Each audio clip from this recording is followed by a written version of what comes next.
Well, good evening everyone, and Marty the Mad Magpie is back here once again with just a bit of a chat about Newcastle United. The transfer window obviously closed on January the 31st, and I do apologise that I haven't been in touch the last few days, but you know, it's been pretty busy with work and etc, so I do apologise for that, and I do apologise as well that I wasn't on deadline day, but like I say, I had to work. But I'm here tonight just to go over the lads who did come in and players that we missed out on, and who we possibly could still bring in terms of out of contract players and such.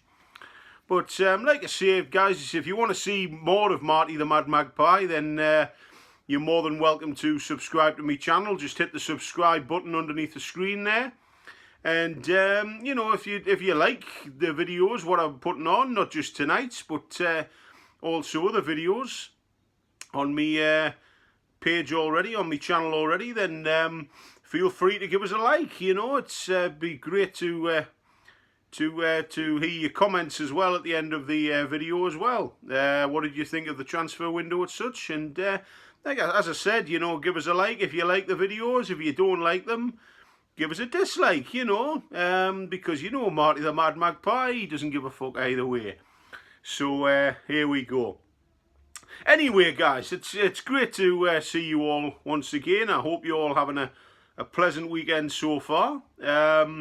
Certainly I am. Newcastle United obviously aren't in action until Tuesday against Everton. I believe that's right, but please correct me if I'm wrong. And a great win for them today in the FA Cup as well. Great win for Everton against Fulham in the FA Cup. Another bad day for Sunderland, losing to where they were bottom of the table, Doncaster Rovers. Jermaine Defoe did make an appearance, but you know, they couldn't get over the line. Sunderland, they got one back. They lost by 2-1. Another bad day at the office for manager of Sunderland, and you know, Sunderland supporters, get in touch as well if you want to get your views on who you want to be the next manager of Sunderland Football Club. You know, I'm hearing a lot of things of Roy Keane being mentioned, Duncan Ferguson's been mentioned as well, Michael O'Neill's been mentioned, Neil Warnock's been mentioned. You know, get in touch, Marty the Mad Magpie. It's not just about Newcastle. Get in touch if you want to, fans. You know, let me know what you think. And let's go on to Newcastle United now. Finally, I'll get there. So we managed to bring in 3 players on deadline day. 3 players, midfield player, obviously Bruno came in. That was confirmed on deadline day. Finally, it was confirmed, and he's had his first training session with the squad at St James's Park yesterday.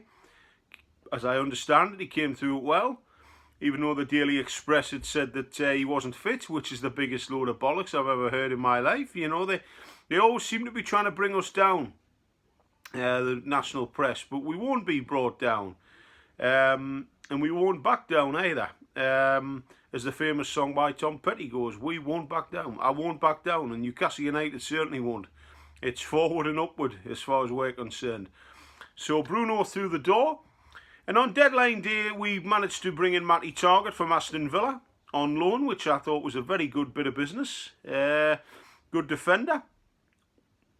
You know, he's a good tackler, he's got good pace as well, and I think he's just what we need. And certainly with Paul Dummett fit again, but again we don't know when he might be unfit again, you know, so I think it's a good bit of business as far as we're concerned. And Dan Burn as well. Welcome home, Dan Burn. Local lad born in Blythe, spent... Oh, excuse me, got an itchy back there. And obviously spent most of his career away from Newcastle, playing for obviously Burnley and Brighton and Hove Albion in the process. And you know, I think it's a good bit of business as far as Newcastle are concerned. They've managed to get 3 players in Bruno, Matty Targett, and of course Dan Burn coming in as well. But what about the players that we didn't bring in? you know, the young lad from France. I'm not sure if I'm pronouncing his name right. Etekite. He's turned around apparently this week and said that he sacked his agent because he wanted the move to Newcastle United. Apparently he did, but his agent advised him against it. So apparently he sacked his agent. But you can't be too careful. But I mean, 18-year-old kid. He's got the chance to come to Newcastle. He's obviously had butterflies about it, and he's thought, nah, maybe he's not. But you don't know what his agent's been saying to him, do you? You know, because these agents, guys, they are actually bloody shitehawks in suits. You know, they're the scum of the earth. You wouldn't say hello to them on a rainy day. And, you know, at the end of the day, it's not up to the players. It's up to what they can get them, you know. And it's, I think that's why that move broke down, because we agreed a fee with Remy. The player apparently wanted to come, but you know, his agents dicked about, and we couldn't get him across the line.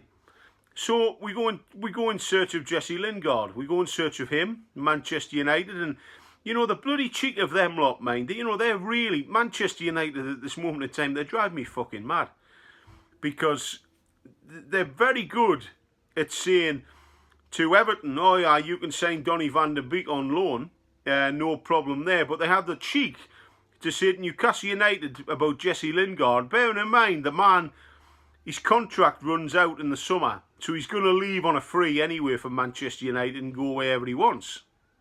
You know, hopefully it's Tyneside. But, you know, apparently they've said, well, we want a £10 million loan fee, which I think is absolutely outrageous to start with. And then they turn around and say, oh, hang on a minute, in case you get relegated, we want another 12 million on top of that, like a relegation tax. What the fucking hell? Do you know that's like £22 million? You know, Newcastle United might as well have gone to Manchester United and says to them, I tell you what, here's 40 million quid, we'll have him. But they obviously wanted to get him on loan and then for him to come in the summer on a free deal if he wanted to. But the cheek of them bloody mank bastards, honestly, I mean, you wouldn't dare do that, would you? Do you know what I mean? It's like, that's like loaning somebody your car. You know what I mean? Loaning them your car. And obviously they've got to be insured on it. You're getting them insured on it and that sort of thing. But then saying to them, oh, hang on a minute, give us 200 quid in case you crash the bloody thing or something, or you get scratched or something. You'd say, hey, man, fuck off. I'm not bloody doing that. And that's exactly what Newcastle United have done to Manchester United. Because if Jesse Lingard, I mean, I might be wrong, ladies and gentlemen, I might be wrong, but I think if Newcastle United had gone in for any player at Manchester United, they would have done the same thing. However, any other club, had gone in for Jesse Lingard or any of their other players, you know, like Everton did with Donny van der Beek, I bet they didn't charge them a relegation tax. I bet they thought, yeah, take him on loan, he's not going to get played for us. And they're basically trying to, you know, get unnecessary funds out of Newcastle United simply and purely because they've got money.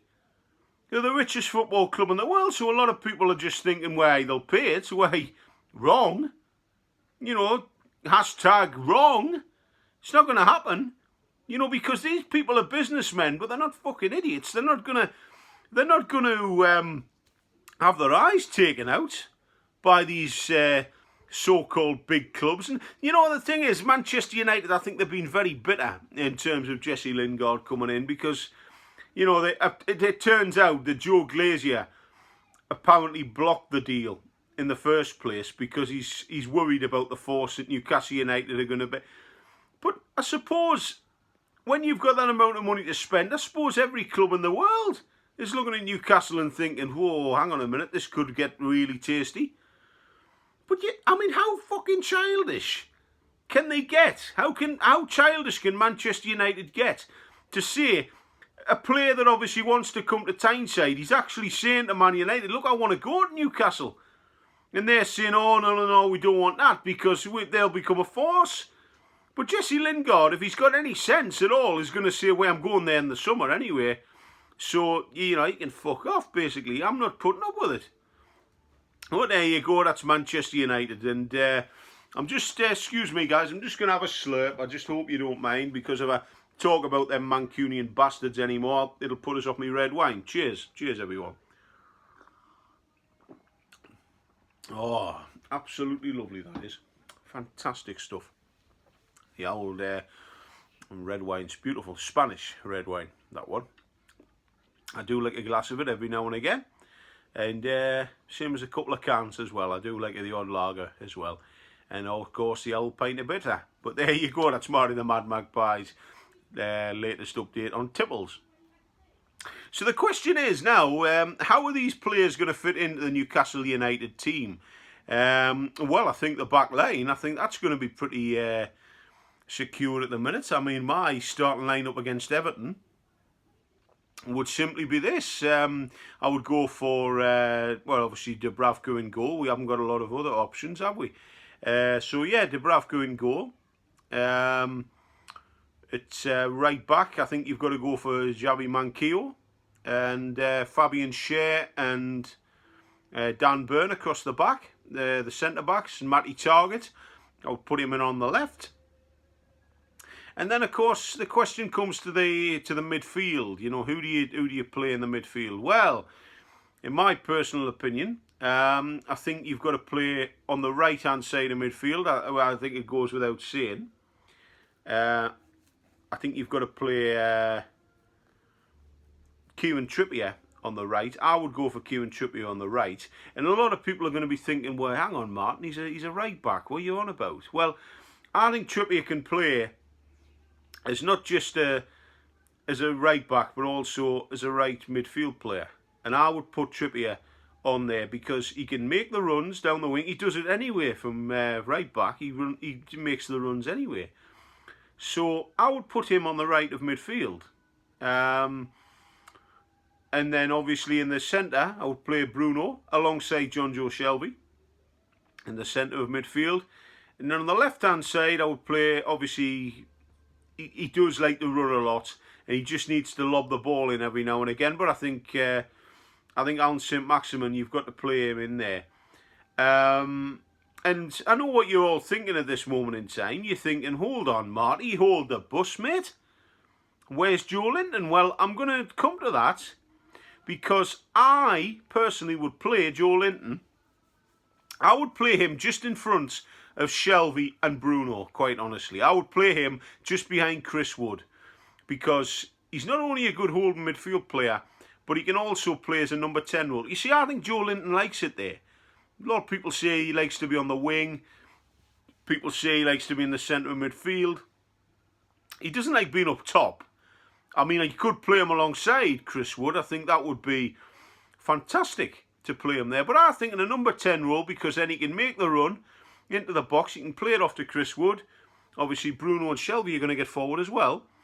So I would look at that, and I would think Joe Linton playing the number 10 role just behind Chris Wood, because he's a good header of the ball, is Joe Linton. The ball comes forward, either from Shelby or Bruno. He's going to get in there. He's going to nod the ball down to Chris Wood, and Chris Wood can score. So I would look at that, and I would think, yeah, that would be my team. So Joe Linton, number 10 role, and then Chris Wood up top. Again, Matt Ritchie, I've missed Matt Ritchie out there, but I would put him on the bench and bring him on, because he's one of them players who you can you play him from the start, you have to take him off, because he does get tired. Now I would rather bring Matt Ritchie on, you know, because then if Manquillo's having a bad game, or if he's having a bit of a rough time, you could always put Trippier into right back and bring Ritchie on to right midfield. Or you could always play Ritchie at right back if Manquillo's knackered, or Trippier, you could take him off, put Ritchie on. There's loads of different ways you could do it. You could even play him on the left. You can even put him on the left if Maxi's having a shit game. So there you go. But Joe Linton, you can put him on the left as well.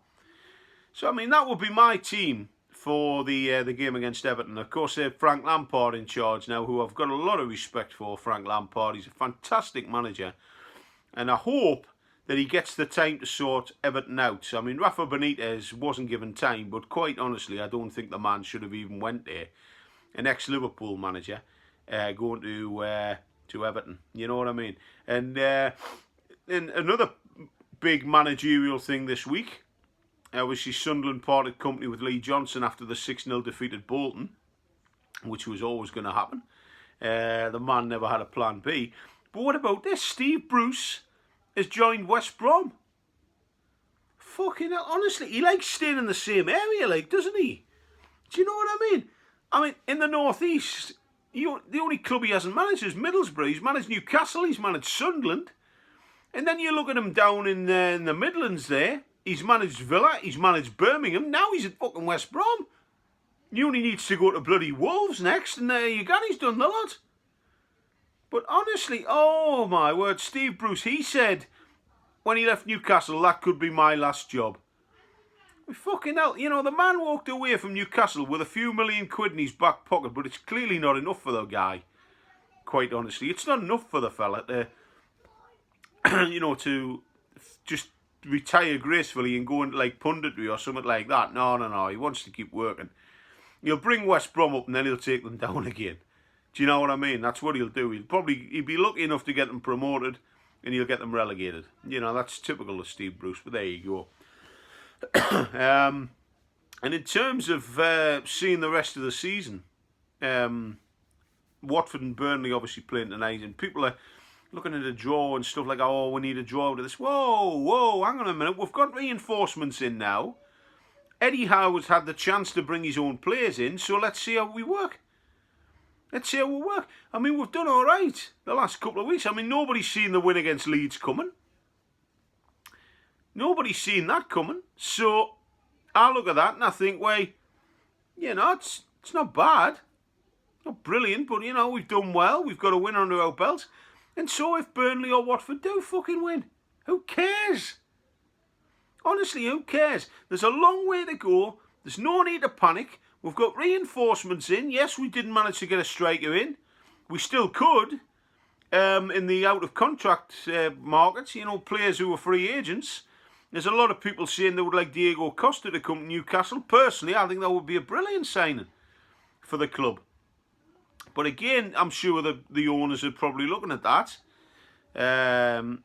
From what I heard the other day, it was just a rumour that they had been in contact with Diego Costa.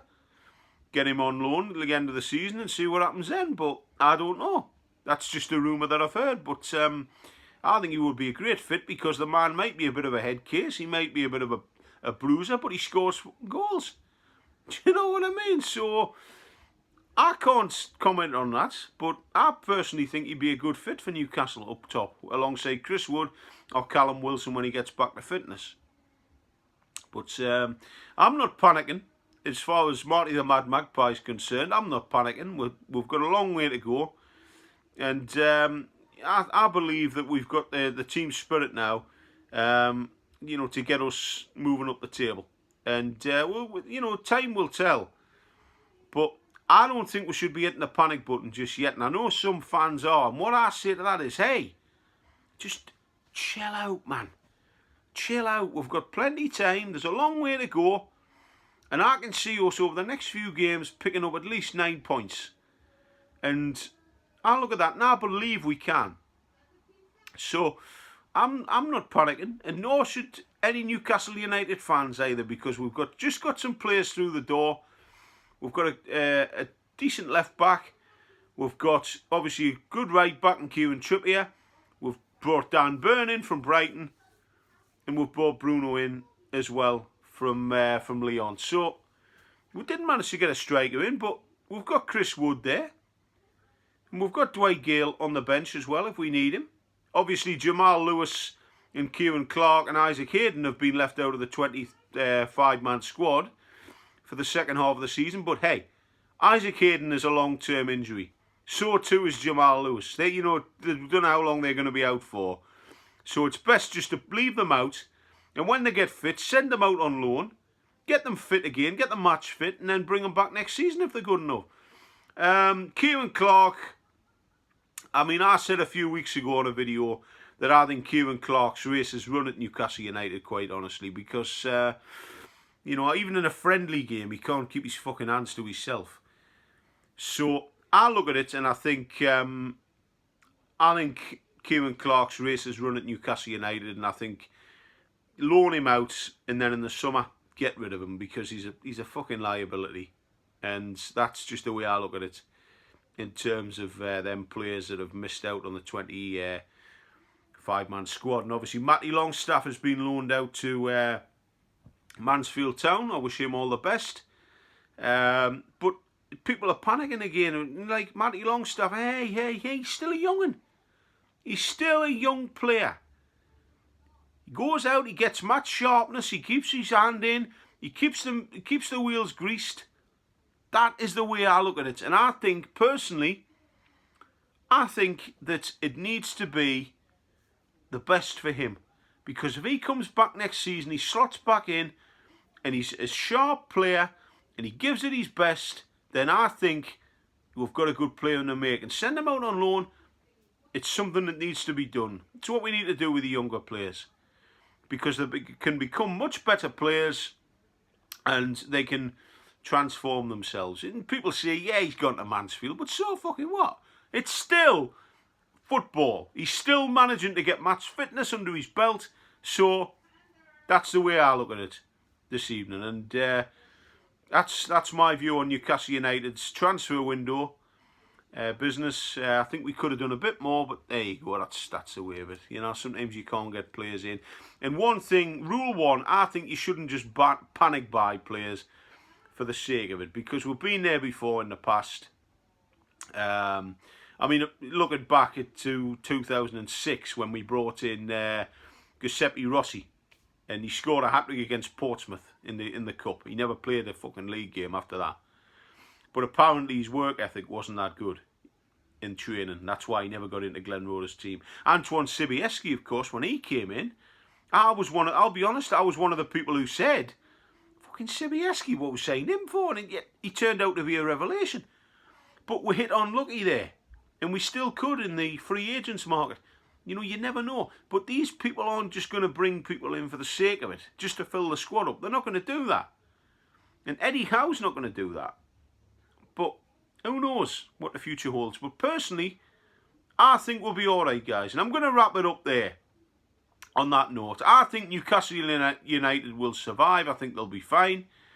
I think the new players, they will take a little bit of time to gel together. But once they do, you know, you watch Newcastle United then. You watch us go. And main thing is, guys, if you are one of these fans who's a bit uneasy, don't panic. We've got a long way to go. There's still time. There's a lot of business still to be done. So let's let Eddie work his magic. If we don't get it right by the end of the season, we end up going down. We've got a good manager in place to bring us back up, etc.